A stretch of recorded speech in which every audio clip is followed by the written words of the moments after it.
구약과 신약, 그렇죠? 구약과 신약.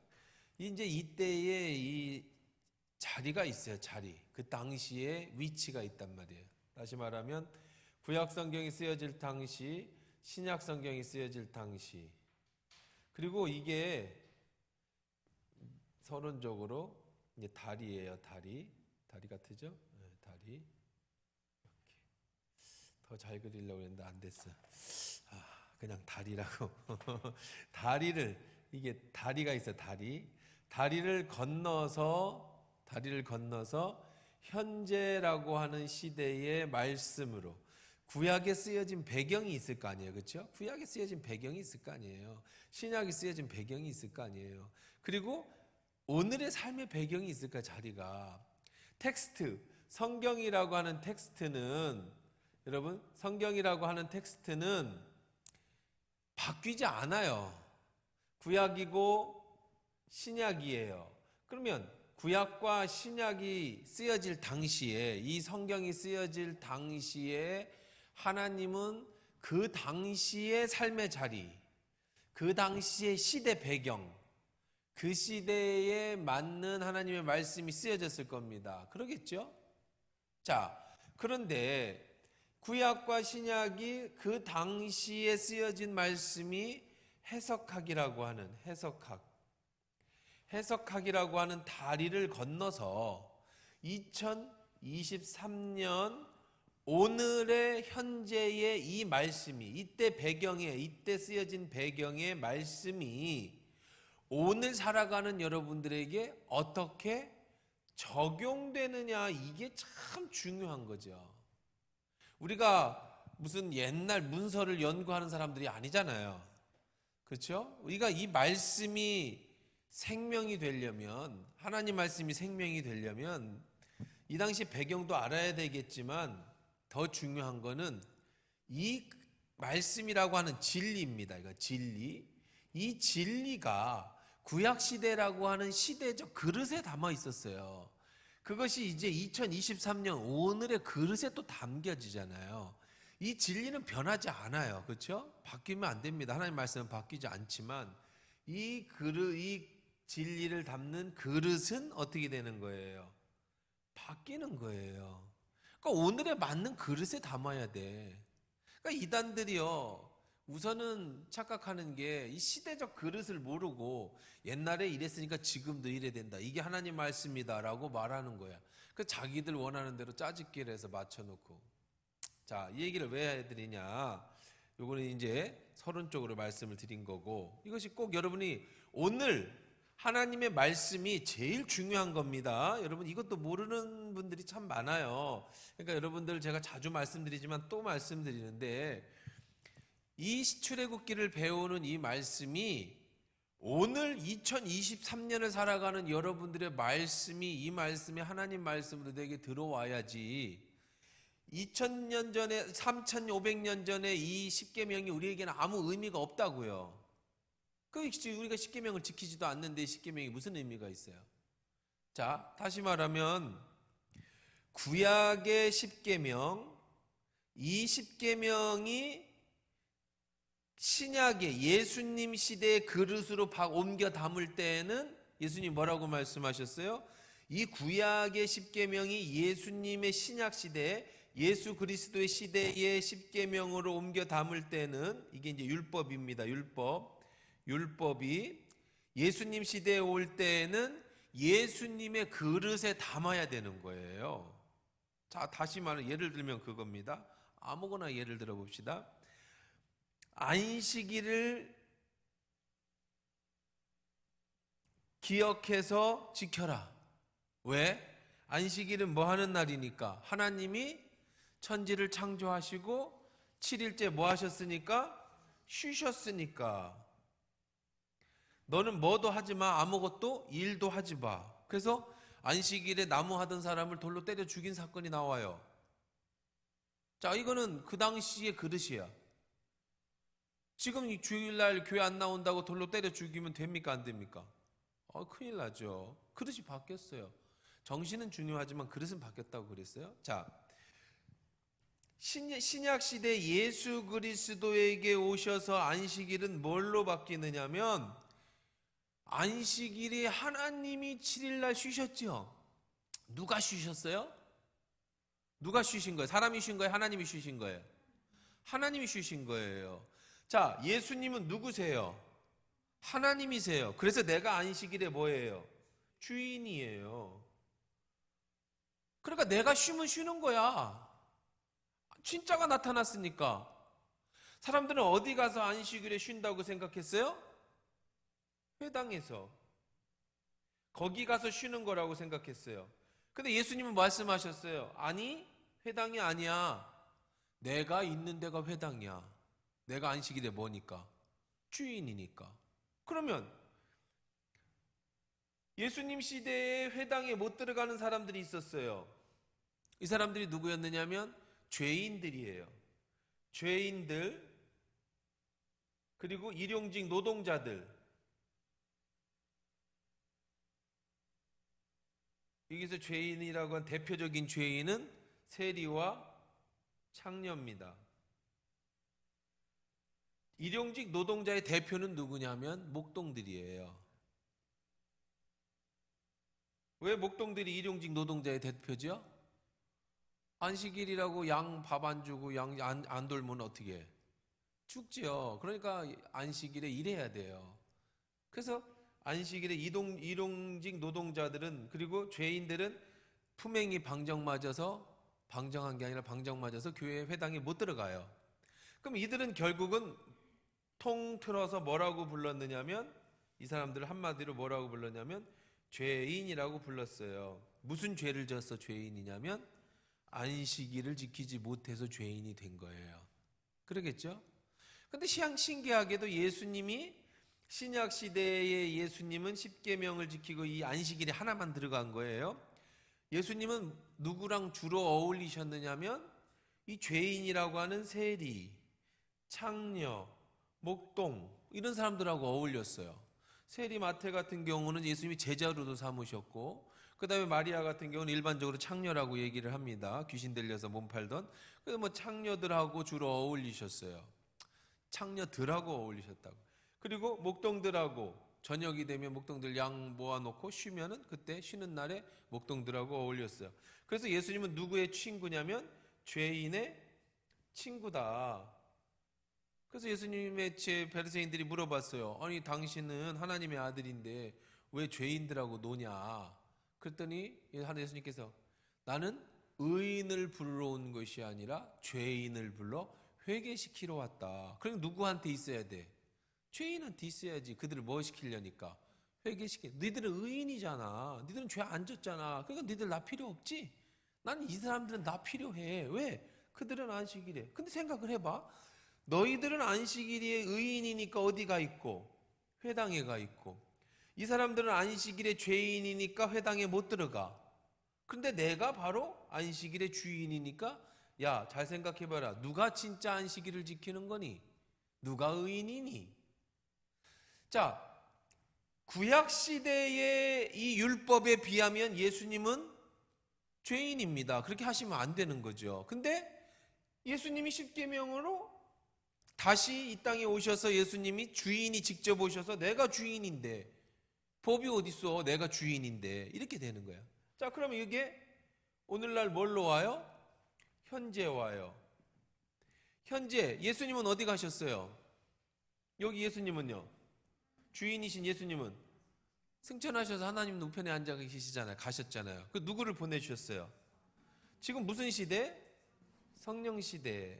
그냥 굳이 나누자면 삼위일체 복잡하니까 그냥 하나님이라고 해도 다 맞아. 시험 문제 하나님 쓰면 다 답이에요. 근데 우리는 조금 배운 사람이니까 그래도 이런 데는 좀 구별해보자. 그래서 성부 하나님은 천지를 창조하시고 구원을 계획하시고, 성자 예수님은 구원을 이루셨고, 성령 하나님은 구원을 우리에게 인치시고 보증해 주셨어요. 그래서 성자 예수님이 하늘로 올라가시고 누구를 보내주셨어요? 며칠이 안 돼요? 성령을 보내주셨어요. 마가의 다락방에. 지금은 성령 시대. 그러니 자, 안식이라는 개념도 예수님이 계신 곳이 안식일인데 예수님 안 계시잖아요. 그렇죠? 그럼 지금 누가 계신 곳이 안식일인 거예요? 성령이 계신 곳이 안식이겠죠. 성령이. 그렇죠? 성령이 어디 계셔요? 성령이 여러분 마음속에 계시잖아요. 성령이 어디에 계셨어요? 내 안에. 그래서 내가 뭐가 되는 거예요? 성전이 되는 거예요. 회당이 되는 거란 말이에요. 회당. 성전, 회당 뭐 좀 다른 개념입니다만은 어쨌든 성전, 회당 이렇게. 자, 여러분 자신이 성전이 되는 거예요. 그리고 성전들이 모여서, 성전과 교회는 달라요. 여러분이 교회가 되는 게 아니에요. 여러분 성전이 되는 거예요. 성전은 누가 계신 곳이라고? 하나님이 계시는 곳이 성전이고, 성전이 모여서 뭘 이루어요? 교회를 이루는 거예요. 누가 머리가 되시고 예수 그리스도가 머리가 되시고 성령 받은 자들이 모여 있는 곳이 교회예요. 그러니까 안식일의 구약 시대에는 어디에 가야 되고 회당에 가야 되고, 예수님 시대는 어디고 예수님 계신 곳이 안식일이고, 지금 시대에는 성령이 있는 사람들이 모여 있는 어디가 교회가 안식일에 가야 될 곳이야. 근데 지금은 이 안식일의 개념도 바뀌었죠. 바로 예수 그리스도가 주인이신데, 주인이신 예수가 죽고 부활하신 날을 뭐하는? 기념하는 뭘로 바뀌었어요? 주일로 바뀌었잖아요. 자, 그릇이 다 달라졌죠. 하나님 말씀은 안 달라졌어요. 그렇죠? 우리는 구약 성경 그대로 읽잖아요. 이 구약 성경은 안 달라졌는데, 이 구약 성경이 여기에서 또 여기에서 그릇이 달라지니까 복음은 달라지지 않지만 우리가 그걸 적용하는 그 그릇이 달라지는 것이다. 그래서 그러면 우리가 구약을 배워야 되는 이유는 원본이요, 원본. 그렇죠? 처음 원본. 그 원본이 누구에게로 가서? 예수님에게 가셔서 예수님은 뭐 그 원본을 어떻게 해석하셨나? 그렇죠? 내가 율법을 완성시키러 왔다 그랬잖아요. 그러면 구약을 통해서 뭐를 배우고? 원본을 배우고, 신약을 통해서 예수님의 해석을 배우고, 그 다음에 오늘 시대에 와서 성령을 통해서 우리에게 성령, 자, 이 성령님은 구약 성경을 쓸 때도 성령님이 저자에게 가르쳐 주시고, 신약 성경에도 저자에게 가르쳐 주시고, 오늘도 듣는 여러분들에게 직접 가르쳐 주셔. 누가? 성령이. 그래서 오늘 성령이 여러분들에게 무슨 말씀을 해주시는가를 우리가 배우게 되는 거예요. 자, 이게 무슨 얘기냐면, 여러분이 이걸 이제 이 전체적으로 보셨어요? 근데 확장해 봅시다. 더 크게 나갑시다. 자, 그렇다면 여러분들이 제일 중요한 건 오늘이에요. 오늘 지금 내벤 삶의 자리에서 여러분에게 무엇을 말씀하시냐가 제일 중요하죠. 그거를 위해서 예수님 시대도 보고 구약 시대도 보는 거예요. 그렇죠? 이 결론이 제일 중요해. 지금 여러분이 하나님 말씀이 오늘 살아서 여러분의 몸과 마음은 폐부를 찔러서 쪼개기까지 하는 그 말씀이 여러분 속에 들어오려면 그것이 제일 중요하기 때문에. 자, 그렇다면 모든 것, 율법만이 아니라 모든 적용에 있어서, 적용이 제일 중요하잖아요. 모든 적용에 의해서 구약 시대의 구약 성경의 말씀, 신약 시대 예수님 말씀, 그리고 오늘 여러분에게 주시는 하나님의 말씀이 어떻게 변화되는가? 그렇죠? 어떻게 변화되는가? 그래서 결론으로 제일 중요한 지금 오늘 여러분이 이 말씀이 어떻게 내 삶에 적용되는가? 그래서 그 적용이 나의 삶을 어떻게 바꾸는가, 변화시키는가? 그러니까 결국은 구약과 신약의 말씀으로 내가 어떻게 되는 거예요? 변화되는 거야. 이것을 위해서 우리는 구약도 배우고 신약도 배우고 오늘의 삶의 변화도 보는 거예요. 자, 오늘 이제 다시 이것을 머릿속에 두시고요. 우리가 계속해서 지난주에도 얘기를 해드렸습니다. 지지난주에도 얘기를 했어요. 오늘도 또 얘기합니다. 왜 얘기할까요? 중요하니까. 그냥 10계명만 중요한 게 아니라고요. 모든 삶에 그냥 성경을 읽고 해석하고 설교를 듣고 여러분이 성경을 읽고 성경을 쓰고 무슨 누구 유튜브에서 무슨 강의를 듣고 목사님 설교를 듣고 다 똑같아. 모든 여러분의 인생에서 성경을 대하는 자세, 구약시대의 말씀, 신약시대의 말씀, 오늘 내게 주시는 말씀. 그래서 오늘 이렇게 나를 변화시키는, 이게 왜 중요하다고 그랬어요? 가끔 이단들은 이걸 갖다가 여기다가 적용을 시켜. 이것도 안 거치고. 그러니까 우리 갑자기 뜬금없이 6월절을 지내야 된대. 그럼 안 되죠. 6월절이라는 걸 지내면 안 되는 거예요. 그건 구약시대 절기예요. 이스라엘의 절기를 왜 우리가 지켜요? 또 어떤 이단들은 갑자기 뜬금없이 세족식을 해야 된대. 예수님이 했다고. 그 예수님이 했다고 우리가 하면 돼? 성경에 나와 있는데 그럼 안 해? 우리는 성경대로 사는 사람이야. 제일 무서운 게 성경대로 사는 사람들이에요. 왜? 그 성경이 그 시대의 그릇에 어떻게 맞춰졌는가를 봐야 된다는 거예요. 무슨 얘기인지 여러분 이해들 되시죠? 이걸 모르면 여러분들이, 그럼 예를 한번 들어봅시다. 오늘 미리 하나 더 해봅시다. 먼저 나갈게요. 자, 그냥 우리 하면서 나갑시다. 우리 가늠하지 말자라는 말, 가늠하지 말라라는 말까지 우리가 지난주에 말씀 배웠습니다. 자, 이걸 머릿속에 두고 신구약을 얘기할 거예요. 이거 하나만 더 보고 우리가 바로 오늘은 8계명인가요? 도둑질로 넘어갈 건데 7개, 가늠하지 말라. 고린도전서 6장 17절 20절 우리 이거까지 해야 되는데 지난주에 시간이 없어서 못했어요. 자, 고린도전서 6장 17절 20절 한번 읽어보십시다. 고린도전서 6장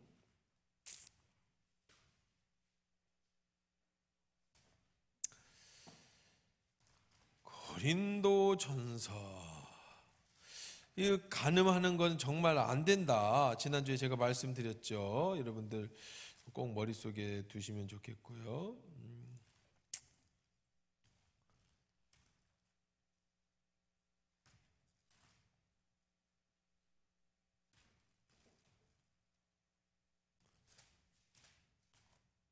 고린도전서 6장 자 16절부터 15절부터 읽으십시다. 시작. 너희 몸이 그리스도의 지체인 줄 알지 못하느냐? 내가 그리스도의 지체를 가지고 창녀의 지체를 만들겠느냐? 결코 그럴 수 없느니라. 창녀와 합하는 자는 그와 한 몸인 줄 알지 못하느냐? 일러스되 둘이 한 육체가 된다 하셨나니 주와 합하는 자는 한 영이니라. 음행을 피하라. 사람이 범하는 죄마다 몸 밖에 있거니와 음행하는 자는 자기 몸의 죄를 범하느니라. 너희 몸은 너희가 하나님께로부터 받은 바 너희 가운데 계신 성령의 전인 줄 알지 못하느냐? 너희는 너희 자신의 것이 아니라 값으로 산 것이 되었은즉 그런즉 너희 몸으로 하나님께 영광을 돌리라. 자, 음행이 왜 나쁘냐? 구약 시대에는 그냥 간음하지 마라. 신약 시대에서 예수님께서 말씀하시기를 너희들이 간음하는 것은 하나님의 찬조 질서를 파하는 것이고 그것은 하나님이 원하지 않는 것이다. 그러면서 이제 고린도전서 말씀에서 뭐라고 얘기하느냐면은 여기로 너희가 하나님의 성전인데 아까 우리 성령이 아까 우리 안식일 얘기하면서 말씀드렸죠. 내 안에 누가 계시니까 성령이 오셨으니까 내가 뭐가 됐다? 성전이라잖아. 누가 계시니까요. 근데 성전이 어떻게 딴 여자고 창녀하고 아니면은 다른 뭐 외간 여자하고 바람을 펴? 그렇게 되면 어떻게 성전이 더러워지는 거란 말이에요. 모든 죄는 밖에서 이루어져요. 폭행도 밖에서 이루어지잖아요. 도둑질도 밖에서 이루어져. 음행은 어디에서 이루어진다? 네 몸 안에서 이루어지는 거예요. 그러니까 위험한 것이다. 자, 그래서 오늘날 여러분 속의 삶 속에서 여러분들이 살아가는 오늘 시대의 음행, 세상 사람들이 굉장히 중요한 얘기겠죠? 요즘은 뭐 음행이 별게 아닌 시대, 뭐 그냥 남녀가 결혼을 했어도 그냥 연애하는 것을 아주 뭐 아무렇지도 않은 시대, 마치 뭐 순결을 지키는 것이나 아니면은 부부가 뭐 평생을 같이 그 한 남자 한 여자만 보고 살아가는 것을 바보같이 여기고 기회를 못 갖고 멍청해 보이는 이렇게 세상이 뭔가를 막 만들어내는 그런 시대. 여러분, 그런 시대에 살고 있다고 해도 우리가 음행할 수 없는 이유는 내가 하나님의 성전이기 때문에, 내 몸에 죄를 짓는 거기 때문에. 잠깐 엔조이하고 즐겨서 서로 헤어지면 남남이고, 우리가 언제 그랬느냐, 그냥 모르고 지나가는 것처럼 지나가는 시대라 할지라도 이것이 바로 내 안에 성령이 계신 성전을 더럽히는 것이다. 이게 오늘의 삶의 적용이에요. 그러니까 사실 구약시대보다 더더욱 강조되는 거예요. 그냥 단순히 구약시대에는요, 간음하지 말라 그랬어요. 그럼 뒤에 나오면 어떻게 되는지 아세요? 간음하면 어떻게 되냐면요, 그냥 처녀를 간음하면 부인 삼으면 돼. 세컨드, 서드 이렇게. 그리고 남의 처녀를 간음하면, 결혼 안 하면 뭐 하면 돼요? 돈을 물어주면 돼. 이게 율법이야. 물론 돌에 맞아 죽는 경우도 있어요. 그러나 그렇지 않은 경우는 뭐 더 많아요. 자, 그런데 예수님 시대는 뭐라고 얘기했느냐면, 네 마음에 품는 것도 간음이니까 생각을 조심해라. 예수님 그렇게 말씀하셨어요. 근데 지금 시대로 돌아오면, 성령 시대로 돌아오면, 내 몸에 내 안에 성령이 계신 성전이기 때문에 함부로 조금이라도 이런 것들은 죄가 더 어렵다는 거, 더 무게가 있어지고 이 죄가 더 커진다는 거죠. 자, 이렇게 적용을 하시면 그러니까 여러분들 뭐 평생에 이런 문제 갖고는 여러분 뭐 없도록, 그거는 뭐 정말 여러분 인생에 있어서 이 간음의 문제는 여러분 삶 속에서 아예 없는 것으로 치셔야 되는 거예요. 자, 그건 지난주 했고요. 자, 오늘 그러면 네, 8번째는 뭐죠? 도둑질하지 마라. 도둑질하지 마라. 도둑질은요, 재산을 보호하는 목적입니다. 그렇겠죠? 그다음에 사기 피해를 막는 거고요. 부당한 이익을 얻지 말아라. 모르는 겁니다. 삶의 모든 영역을 얘기하는 거겠죠? 단순히 도둑질하지 말라가 돈을만 얘기하는 것은 아닐 겁니다. 그렇죠? 돈만 얘기하는 게 아니에요. 다른 사람의 명예를 훔치는 거나 인격을 훔치는 거나 뭐 이런 것들이, 몸을 훔치는 거나 뭐 다 모든 걸 통해서 다른 사람의 것을 빼앗는 것을 이제 도둑질이라고 얘기를 합니다. 도둑질. 자, 그러면 뭐 예수님께서 뭐 우리에게 물질에 대한 얘기를 많이 해주셨는데, 자, 그러면 한번 생각을 해봅시다. 단순히 구약 시대는 도둑질 하지 말라 그랬어요. 도둑질. 자, 그러면 구약 시대의 도둑질은요, 어떻게 해야 되냐면요, 양사오소예요. 양사오소.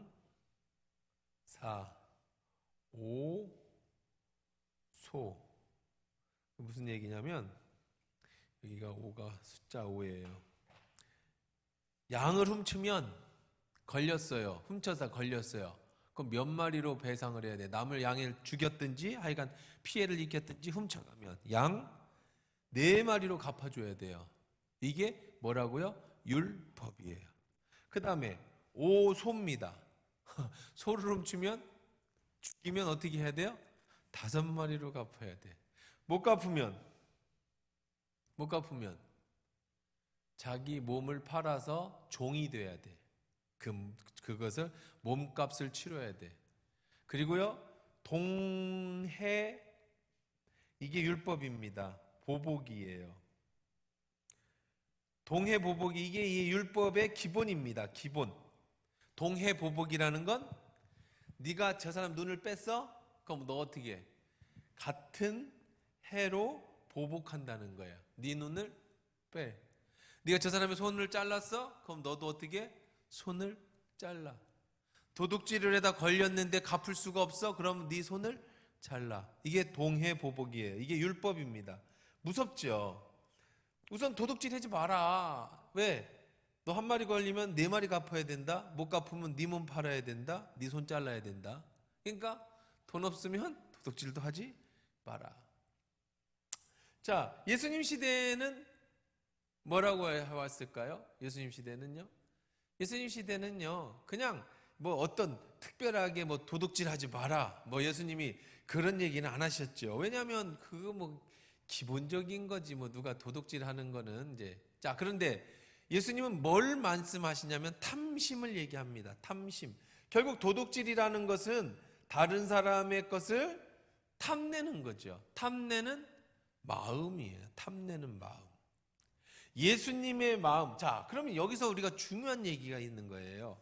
자, 돈이라는 거 하면 돈. 우리 좋아하는 돈. 돈이라고 하는 것. 돈은 복이다. 돈은 복입니다. 그렇죠? 하나님이 여러분에게 복을 주셔서 내가 부자가 됐어요. 자, 구약 시대에 이제 탐심, 이 물질, 도둑질에 대한 얘기를 하면서 조금 확대한 겁니다. 제가 아까 10계명만 얘기하지 말자고 그랬잖아요. 모든 영역을 다 보자고 그랬잖아요. 자, 돈은 복이다. 맞습니까? 틀립니까? 맞아요? 틀려요? 하나님한테 잘하면 하나님이 돈을, 복을 줄 거예요? 안 줄 거예요? 안 줘요? 주셔요? 꼭 줘요? 왜 대답이 없어요? 자, 아브라함이 축복은 뭐예요? 거부가 된 거예요. 그렇죠? 이삭의 축복은요? 거부가 된 거예요. 야곱의 축복은요? 거부가 된 거예요. 요셉의 축복은요? 거부가 된 거예요. 다윗의 축복은요? 거부가 된 거예요. 그렇죠? 자기는 왕궁에 사는데 하나님은 저 백향목에 사는데 하나님의 저는 천막에 있어서 되겠냐? 성전을 짓고, 그래서 성전을 짓는 솔로몬의 복은 뭐예요? 거부가 된 거예요. 그러니까 돈은 복이다. 맞습니까? 안 맞습니까? 맞죠? 그러니까 여러분들 기도 열심히 해서 하나님 복 주세요, 하나님 돈 주세요, 그럼 하나님이 돈을 주신다, 안 주신다? 주신다. 자, 근데 예수님 시대에는요, 예수님이 열심히 일해서 돈 복 받았다는 사람 누가 있어요? 예수님이 축복해줘서 부자 된 사람 한 명이라도 얘기해봐요. 예수 만나서 망한 사람들 얘기해보세요. 삭개오. 예수 만나서 뭐 했어요? 뭐 했어요? 자기 재산의 반을 가난한 자에게 나눠줬죠. 부자 됐어요? 가난해졌어요? 가난해졌죠. 그냥 삭개오 기준으로. 그렇죠? 자, 그 다음에 저녁에 니고데모 예수님 찾아왔더니 예수님 뭐라고 말씀하셨어요? 너 나 따라오면 너 부자로 삼아준대요? 아니면 네 거 다 팔고 나 따라오래요? 다 팔고 부자 됐어요? 가난해졌어요? 자, 예수님 따르던 12제자 누가 부자 됐어요? 베드로 부자 됐어요? 자기 있던 배를 버리고 떠났어요. 배 있으면 부자예요. 우리나라 사람도 배 있으면 부자예요. 저 섬에 가서, 그러니까 바닷가 가서 돈 자랑하지 말라는 얘기 있어요. 저희 우리 목회하는 사람들 사이에서도, 목회자들 사이에서도 바닷가에서 목회하는 사람들 앞에 가서 의시되면 안 돼, 교회 크다고. 거기 성도 30명인데 1년 예산이 10억이에요. 성도 30명인데 1년 예산이 10억이라고. 거기 성도 30명인데 부목사도 있고요. 거기 아주 뭐 의리의리하게 살아. 왜? 거기 선장이 있어요. 선장. 배 타는 사람들이. 이분들이 11조가 어마어마해요. 배는요, 여러분 기업입니다. 기업. 우리들이 생각하는 거예요. 옛날 예수님 시절에도 베드로는 기업가예요. 배가 어디 있어요? 그 사람들은요, 가난해서 고기 못 먹었어요. 물고기 못 먹었습니다. 물고기는 다 전량 어떻게 했느냐면 수출했어요. 로마로 갔습니다. 그리고 찌끄러기들. 그러니까 예수님 시절에 물고기 2마리와 보리떡 5개, 물고기 2마리, 그건 부잣집인 거예요. 부잣집에 가 밥 사온 거예요. 고기 잘 못 먹어요. 특히 물고기는요, 잘 못 먹습니다. 왜? 그렇게 많이 못 잡아. 우리처럼 뭐 무슨 어파 탐지기 가져가가지고 뭐 고등어 그런 거 없어요. 밤새 던져도 한두 마리 못 건지는 시대가 비일비재한 거니까. 거기다가 먹는 고기와 못 먹는 고기가 있어가지고 우리 좋아하는 뭐 여러 가지 있죠.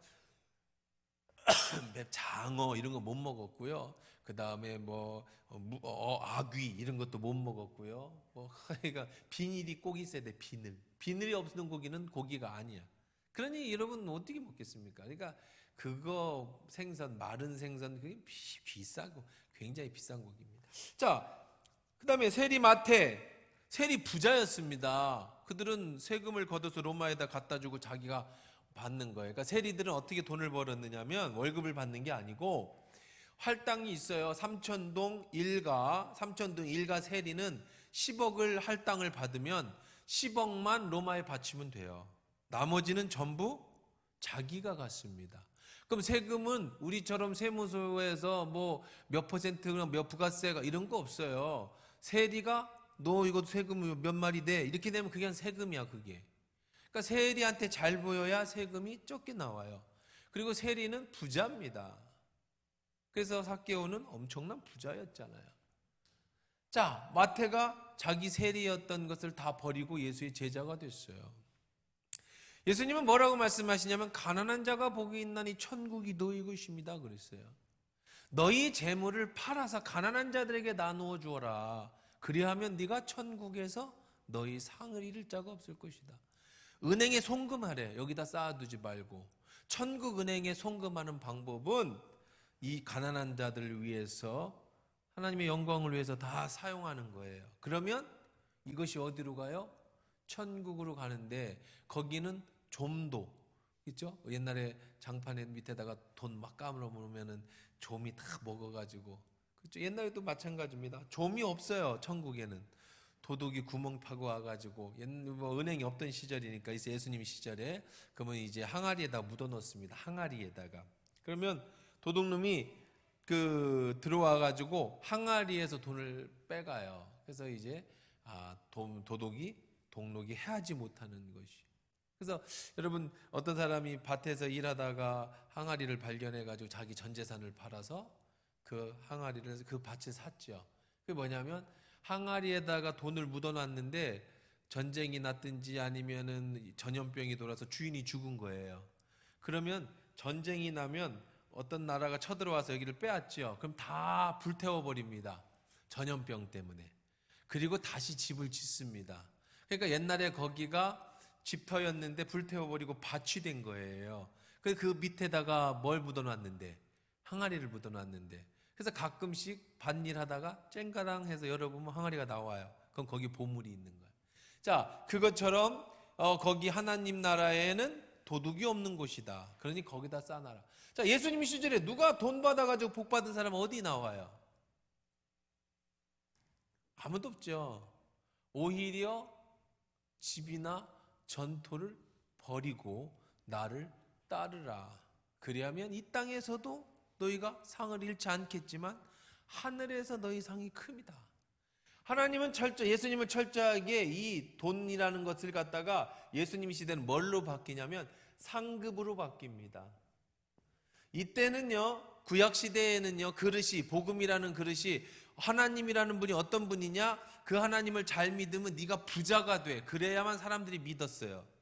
그게 꿈꾸는 거였어요. 예수님 시절에는 그것이 뭘로 바뀌었느냐면 하나님 나라로 바뀌었어요. 하나님 나라. 그래서 너희의 이 돈의 복이 어디로 가요? 하나님 나라로 가게 됐어요. 자, 그러면 오늘날로 넘어오십시다. 여러분, 열심히 기도하면 하나님이 여러분이 아브라함에게 주는 돈의 복을 주실까요?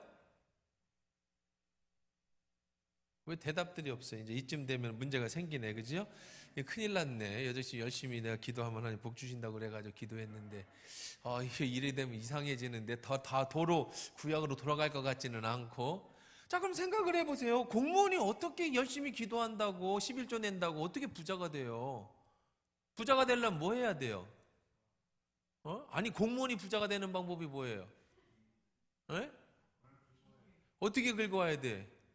비리를 저질러야지. 뇌물을 받고. 그 하나님 원하시는 걸까요?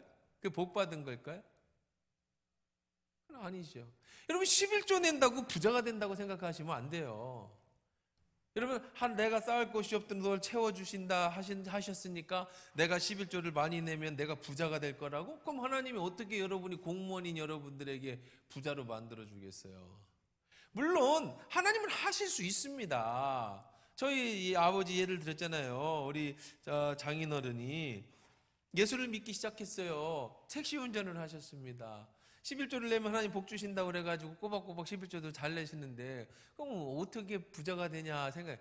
어느 날 갑자기 죽은 조상 땅 찾아주기 운동을 해가지고 죽은 조상의 땅을 찾았어. 부여에. 그리고 그 옆에 골프장이 조성되고 거기 부여 리조트가 들어오더니 그래도 뭐 그냥 몇 천짜리 땅은 됐어요. 그냥 그래도 갑자기 몇 천짜리 땅은 주잖아요.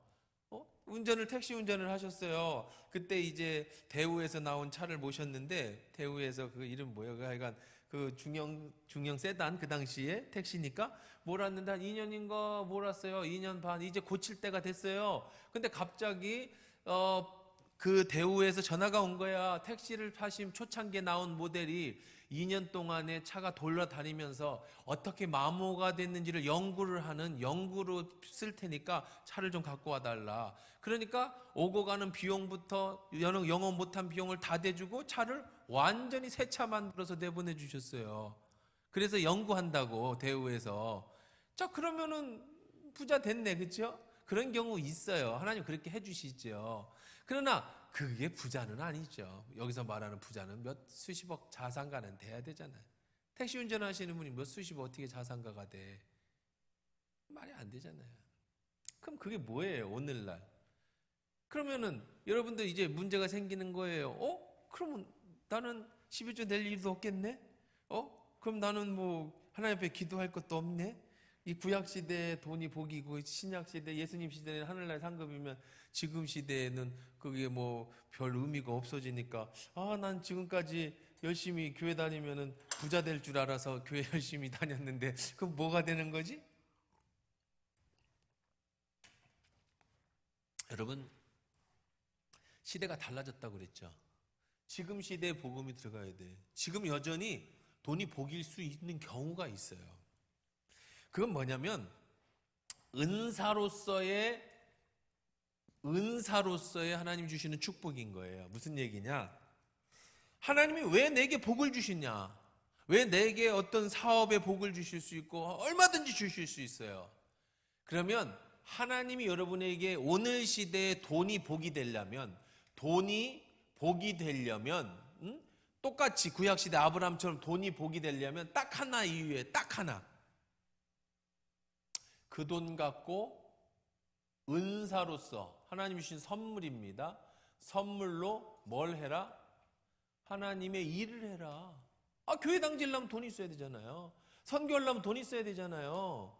누군가가 뭐 10억 내놓고 교회당 짓기 시작해야지. 여러분 10만 원, 20만 원 모아가지고 교회당을 어떻게 짓겠어요? 누군가가 큰 걸 내야 돼. 아리마대 요셉이 있어야 예수님이 장막에 무덤에 들어갈 수 있을 거 아니야. 새 무덤에 맨날 세리하고 마태하고 뭐 세리들 뭐 창녀들하고 목동들하고 노는데 예수님 장례를 누가 치러줘? 그 많은 향품을 누가 갖고 와? 부자가 있어야지. 그렇죠? 준비된 부자가. 오늘도 마찬가지로 그런 돈이 복이 되려면 그것이 은사로 하나님 앞에 쓰임 받는 사람의 하나님의 은사로서. 그럼 여러분 그렇게 기도하시면 돈이 복이 될 수 있어요. 뭐라고 기도하면? 내게 복을 주십시오. 돈을 주십시오. 이걸로 주를 위해서 쓰겠습니다. 그래서 하나님 마음에 합하면 여러분을 얼마든지 재벌도 만들어 주실 수 있는 분이 하나님이에요. 그러나 이걸 일반화시키면 안 돼. 돈이 복이다라고 얘기하면 오늘 열심히 일하는 공무원들은 다 복을 못 받은 거야. 그렇지 않아요? 구약시대처럼 돈이 복이면? 아니죠. 지금 시대에는요, 돈도 하나의 은사로. 근데 은사는 돈만 있는 게 아니에요. 은사는 여러 가지예요. 가르치는 은사도 있고요. 섬기는 은사도 있고요. 여러분들이 교회에 와서 봉사하는 은사도 있고요. 여러분들이 애들을 교회 학교에서 애들을 가르치는 선생을 은사도 있고요. 찬양 반주하는 은사도 있고요. 물론 아까 얘기한 것처럼 제 돈으로서 주의 일을 하는 은사도 있고요. 얼마든지 은사는 여러 가지나 주는 같아요. 하나님이신 한 분이시란 말이에요. 성령은 한 분이시에요. 그러면 여러분이 이걸 잘 보셔야 돼요.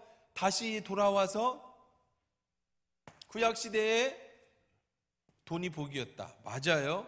근데 지금 그렇게 설교하고 하나님 앞에 복 받아서 부자 됐다. 그렇게 얘기하면 안 된다고. 저는 절대 그렇게 얘기하지 않습니다. 돈 많이 버는 사람이 부자가 복 받은 거라고 그러면 우리 같은 가난한 사람들은 뭘로 돈을 벌어서 부자가 되고 언제 복 받을 거야. 그리고 또 만약에 이렇게 얘기하면 큰일 나는 게 있어요. 교회도 잘 안 나오고 뭐 열심히 주님도 잘 안 믿는데 헌금 뭉텅뭉텅 내는 사람은 복 받은 사람이야? 그럼 우리는 새벽기도 나오고 열심히 주님 찾은 사람은 복 못 받은 거고? 말이 안 되잖아요. 그거는 지금은 은사로서의 복이에요. 돈이에요. 자, 뿐만 아니라 지금 시대에는 다른 모든 것으로도 하나님이 나에게 은사로 주실 수 있다. 그렇다면 구약 시대 이렇게 예수님 시절에는 시작하는 단계, 하나님 나라 시작. 그때는 다 팔아야 돼. 초대교회 시작은 어떻게 했어요? 자기 재산을 다 하나님 앞에 드림으로 그 교회가 시작됐어요. 내 것이라고 여기지 않고 유무상통했다고. 돈을 가져다 교회에다 다 바쳤어요. 그리고 교회에서 살았어요. 그 학교 끝나고 집에 갔다 일 끝나면 교회 와서 밥 먹고 여기서 예배 드리고 아침에 집에 가 잠깐 자고 또 교회 갔어요. 근데 일찍 온 사람들이 그리고 일찍 끝난 사람들이 아니면 일 안 나간 사람들이 밥을 다 먹은 거야. 그러니까 일 늦게 끝나고 온 사람이 먹을 게 없어요. 그래서 바울이 막 화내요. 일하기 싫으면 먹지도 마라. 조금 더 과하게 얘기하면 처먹지 마라. 일하고 온 사람들 배고파 죽겠는데는 일도 안 하고 네가 다 처먹냐? 이 얘기예요. 일하기 싫으면 먹지 마라. 누가 얘기했어? 바울이 얘기해. 그런 분위기, 그런 맥락에서 나온 거라고요. 초대교회는 자기 재산을 다 갖다 놓고 아나니아와 삽비라 그도 그렇게 해서 권위를 얻고 싶어서 했는데 도둑질을 했어요. 그렇죠? 누구 걸 도둑질했어? 자기 걸 도둑질했어. 이 희한한 사람이에요. 하나님 앞에 들여놓고 거기에서 삥땅을 쳤단 말이에요. 그러니까 아나니아 삽비라에 대해 베드로가 그렇게 얘기했죠. 내가 드리기 전에는 내 것이었거든. 드리고 난 뒤에 하나님의 것인 걸 네가 몰랐느냐. 그래서 어떻게 해야 돼? 그 자리에서 죽죠. 그게 탐심입니다. 도둑질이에요. 그것이 이제 지금 시대의 복음으로 넘어와서 이 도둑질하지 마라. 이 얘기가 오늘 시대에는 무엇으로 나오느냐. 자, 오늘 시대에는 또 한번 찾아봅시다. 그럼 오늘날 한번 말씀을 받들어 볼게요. 자, 그러면은 야고보서 1장 15절.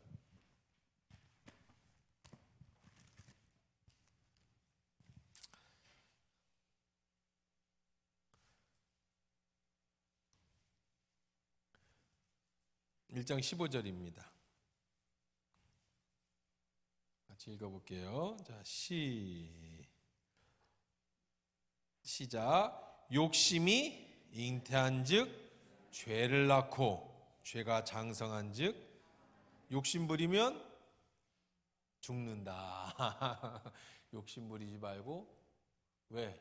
일찍 죽는다. 자, 성경 그렇게 얘기하면 또 하나 찾아볼까? 골로새서 3장 5절.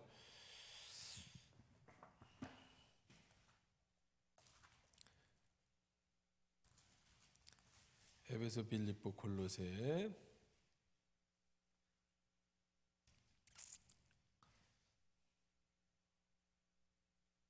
자, 한번 읽읍시다. 5절 6절입니다.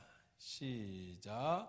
그러므로 땅에 있는 지체를 죽이라. 곧 음란, 부정, 사욕, 악한 정욕, 탐심. 탐심은 우상 숭배니라. 이것들로 말미암아 하나님의 진노가 임한다. 여기 보면 이제 음란은 나왔고요. 부정한 거. 그 다음에 뭐라 했어요? 사욕, 나쁜 마음의 욕심이에요. 그 다음에 악한 정욕, 욕심이죠. 탐심. 이것은 다 우상 숭배, 탐심 같은 남의 욕심을 부리는 건 그건 뭐와 같은 것이다? 우상 숭배와 같은 것이다. 이런 걸로 말미암아 뭐가 임해? 진노가 임해. 아까는 죽는다고 그랬고 여기 진노가 임한다 그랬어요. 자, 그러면 오늘날 큰일 났네. 이거 도둑질하다 하루 다 갔네. 참 십계명 이렇게 오래 하면 안 되는데 어쨌든 하는 데까지 하시고 또 뭐 시간이 다 됐네요. 자, 오늘날 도둑질하지 말라라는 말씀을 그러면 이 해석하게 다리를 읽어서 현재 얘기 뭐냐면 한마디로 말해서 여러분 자족하시라고. 자족이라는 게 뭐죠? 스스로 만족하는 거예요. 부자 되고 싶으세요? 되세요. 은사니까, 은사는 뭐라고 그랬어요? 선물이라고 그랬잖아요. 선물. 달라고 하면 주는 걸 선물이라고 하는 거예요. 부자가 되고 싶으면 달래요. 달라면 하나님 주셔요. 단지 뭐 해라? 주의 영광을 위해서 다 사용해라. 그게 은사니까. 그 외에 여러분이 어떤 뭐 특별하게 어떤 사업가가 아니라면, 아니면 여러분들이 크게 주님을 위해서 부자가 돼서 주의 영광을 위해서 살고 싶은 간절한 소망이 있지 않으면, 자, 은사는 뭐냐면은요, 은사를 잠깐만, 시간이 없지만 얘기해 봅시다. 은사는 기프트예요. 무슨 얘기라고 그랬어요? 선물이라고 그랬죠. 선물. 하나님이 주시는 선물. 선물은 거저주는 거죠. 자, 그러면 하나님에게 누구에게 선물을 줄까가 중요하지요. 부자가 되고 싶으면 하나님 부자 되고 싶다고 하라고, 하나님께 선물을 달라고, 돈을 선물로 달라고 하라고, 돈 버는 기술과 능력을 선물로 달라고 하라고. 그러면 하나님은 주신다. 왜 주시느냐? 선물은 누구에게, 이 은사 선물을 누구에게 주시느냐? 하나님이 주기를 원하는 자에게 거저 주시는 게 기프트인데, 누구에게 주시느냐? 그거에 대한 열망이 있는 사람에게 주셔요. 그러겠죠? 나 자전거 안 타요. 저 자전거 안 탑니다. 근데 어느 날 지금 누가 나한테 자전거 선물을 줘요. 그러면 그 자전거 어떻게 할까요? 누구 줘요? 제일 좋은 방법인데 안 주면요, 먼지 쌓여 있겠죠, 그냥. 그렇죠? 그럼 준 사람이 어떻게 생각하겠어요? 마음이 안 좋겠죠. 잘 타고 다니시라고 주었는데. 근데 내 입장은 뭐예요? 왜 나 타지도 않는 걸 줘? 그럴 거잖아요. 예수님은 절대 그렇게 하지 않으신다고요. 누구에게 주시느냐면, 이 선물은 구하는 자에게 주셔요. 구하는 자. 그래서 자식이 아무리 나쁜 부모라도 자식에게 좋은 것을 줄 알거든. 그렇죠? 아들이 떡을 달라는데 돌을 줄 아버지가 없고, 뱀을 줄 아버지, 고기를 달라는데 생선을 달라는데 뱀 줄 아버지가 없고, 그래서 뱀은 뱀장어예요. 자, 못 먹는 생선을 줄 리가 없단 말이야. 알을 달라고 하는데 전갈을 줄 아버지가 없다. 그렇죠? 비둘기 집에서 알을 꺼냈는데 전갈이 이렇게 알처럼 몸들이고 있단 말이에요. 그걸 꺼내서 아들한테 먹어 하고 전갈을 줄 아버지가 없다. 하물며 하나님께서 사랑하는 자녀에게 좋은 것을 주시지 않겠느냐. 하나님이 좋은 자녀에게 성령을 주시지 않겠느냐. 하나님은 여러분에게 구하는 자에게 좋은 것, 구하는, 아버지는 자식이 아버지에게 구하면 좋은 것을 주시는 분이란 말이에요. 그럼 여러분이 그 은사를, 돈을 구하시라고요. 그러면 하나님이 주신다고요. 열망이에요. 열망이 있는 사람에게 주셔요. 그러니까 여러분들이 구하시라고요. 얼마든지 구해. 근데 이것만이 아니라도 여러분들이 무엇인가 열정적으로 하나님 앞에 구하는 것이 있으면 하나님은 그것을 보시고 주신다. 자, 그런데 이 물질에 대해서 다시 더 적용을 해보면, 여기 넘어가 보면 그렇습니다. 가난은요, 가난은 우리가 정말 남한테 꿔야 되고, 또 그냥 뭐 늘 누가에게 불쌍함을 당하고, 이 가난은요 절대 복이 아닙니다. 기본적으로 여러분이 살아가는 기본은 자녀에게 기본적으로 주시는 건 하나님의 축복이에요. 그러니까 여러분 살면서 난 정말 가난한 게 지겨워, 너무너무 난 힘들어, 가난이 아주 막, 그런 분들은요 기도하세요. 얼마든지 하나님은 채워주실 수 있는 분입니다. 그런데 그 이상의 것은 은사로 주셔요. 그러니 오늘 내게 주신 것이 가난한 기근이라고 하면 반드시 구하셔야 됩니다. 월세를 못 낸다든지, 아니면 계속 매달 지금 마이너스가 계속 쌓여진다든지, 지금 이자를 못 갚고 있어서 정말 내가 죽고 싶을 정도다. 이건 구하셔야 돼요. 하나님 분명히 주십니다. 그렇게는 얼마든지 구하세요. 그런데 그거 아닌 일반적으로 여러분들이 살아갈 만큼이라고 한다면, 거기에 필요한 게, 도둑질하지 말라는 말씀이 오늘날 여기 필요한 게 뭐냐면 자족하는 거예요.